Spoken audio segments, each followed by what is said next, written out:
Hi everybody, welcome to another video. This one is the Meiji or Meiji, M-E-I-J-I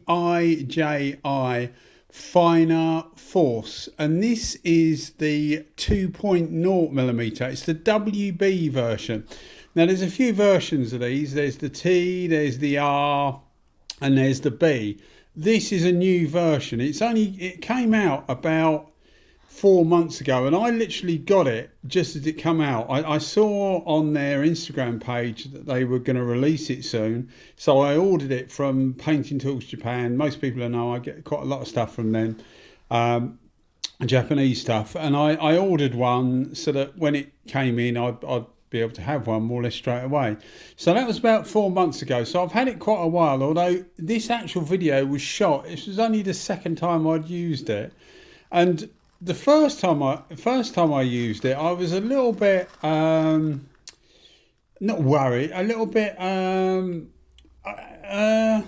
unsure, I suppose is what I'm looking for. I was a little bit unsure because 2.0 is quite a big tip. For base coat, you can normally control it. You don't want it particularly wet on most base coats. Depends what you're doing, I guess, but you don't want it particularly wet. But for clear coat, we do clear coat. We do base and clear in this. For clear coat, I was a little bit what to expect, because I thought it might have loads and loads of fluid coming out.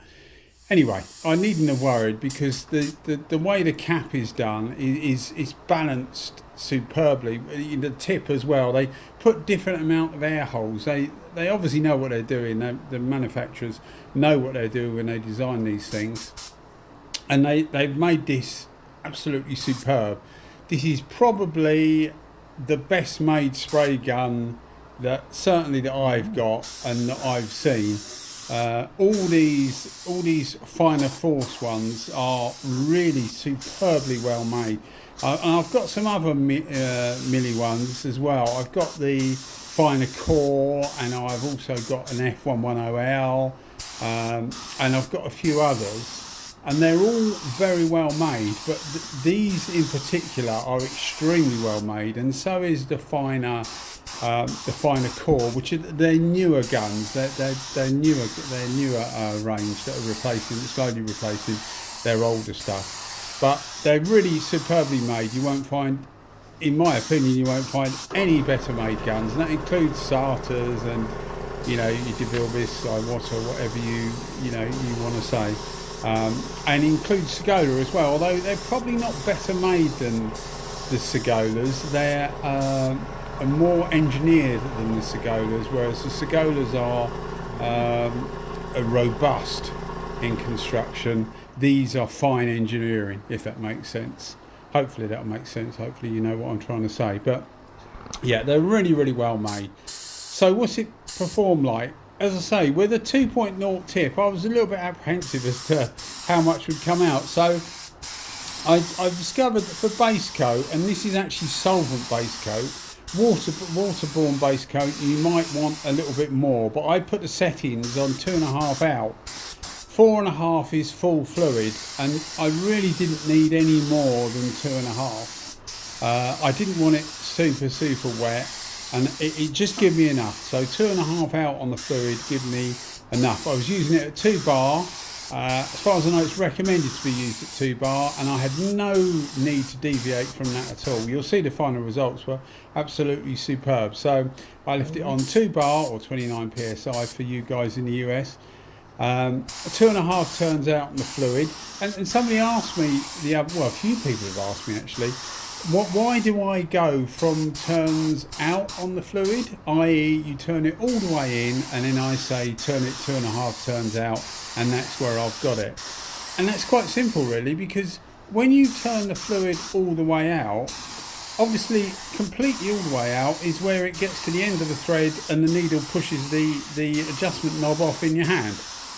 That's what happens when it's all the way out. So you never know whether it's actually all the way out to start with. So if people say 3 turns in, unless you've gone all the way back so that it's come off the thread and then literally just put it on a little bit and turned it 3 in or 3.5 in or 4 in or whatever they say, to me it's not an exact measurement. Whereas if you put the needle all the way in and then back it off 2.5 turns, don't matter who's doing it, it will be exactly the same measurement. So that's why I do it, and I know a lot of people do it the other way round, but I don't personally think that works unless they're relying on everybody to get it literally where it's just a point of falling off and then tightening it up. Anyway, just a quick explanation because a few people have asked that.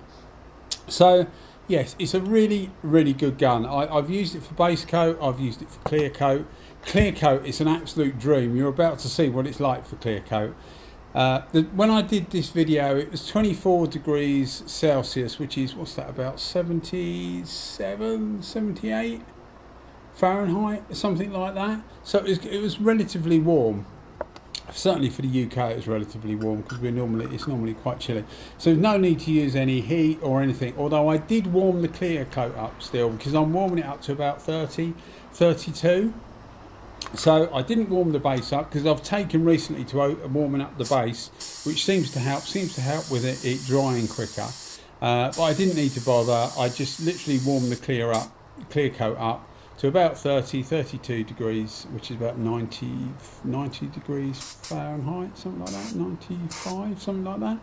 So just make it nice and warm. It does help it flow better. This is a U-pole clear coat, so it's not particularly good. But for a mini stroke MIDI gun, just look at that fan, and it's absolutely superb.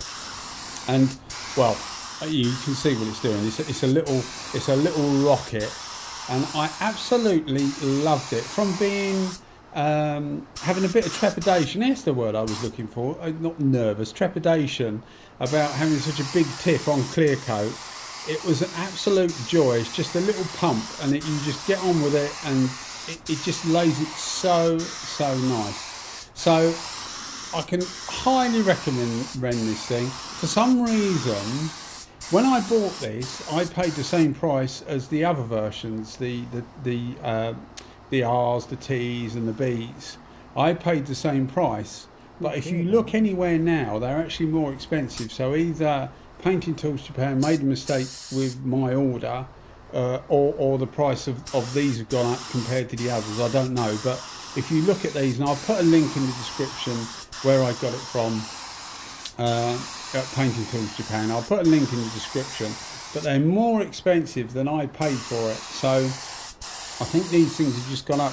And I think he was telling me the other day that because I was after some milli stuff, and the milli stuff in general is going up because Iwata and DeVille bits in Japan have just had a price increase, and milli are about to have one. So yeah, I mean, everything's going up, guys, isn't it? So lucky enough I got in at the right time with this one. But even though it's a bit more expensive now, about £230 I think it is when I last looked at it. Now the dollar's quite strong actually, so it's probably not so bad for you guys in the US and those countries using the US dollar. So maybe what I'm saying isn't so relevant to you, but certainly in the UK now, this thing's a bit more expensive than some of the other Japanese only miniguns, but it's still quite comparable to most, like your SATAs and DV1, etc. It's still comparable to that quality wise.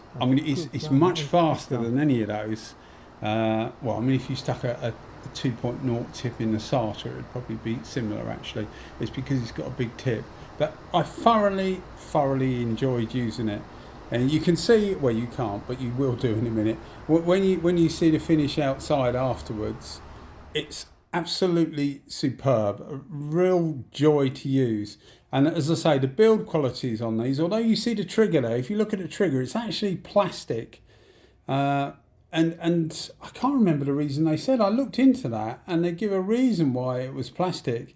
That they seem to think it's more durable than metal. It's quite a hard plastic, but I've had no problems. The Finer Core as well does the same thing. Finer Force and Finer Core, they do exactly the same thing with this plastic trigger.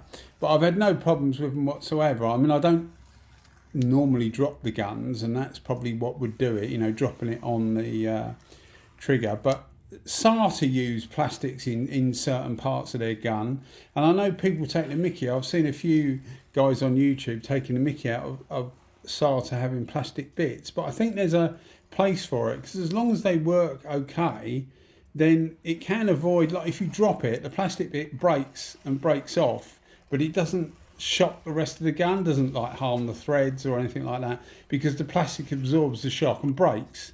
So I think it's a little bit, you know, people get a little bit too touchy about plastic, when in the right place they can be really good.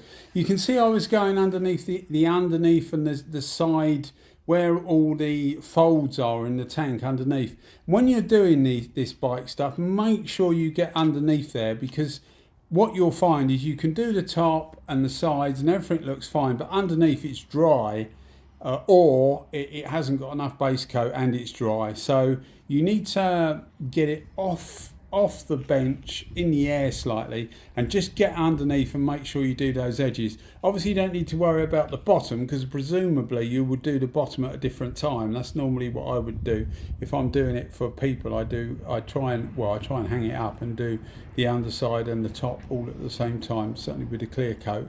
But you can see the finish, it's absolutely superb. As with all these videos, no polishing, no nothing. What you see is completely off the gun. Anyway guys, I hope you enjoyed the video. I've enjoyed making it. Thanks a lot for watching as always. Cheers, bye bye.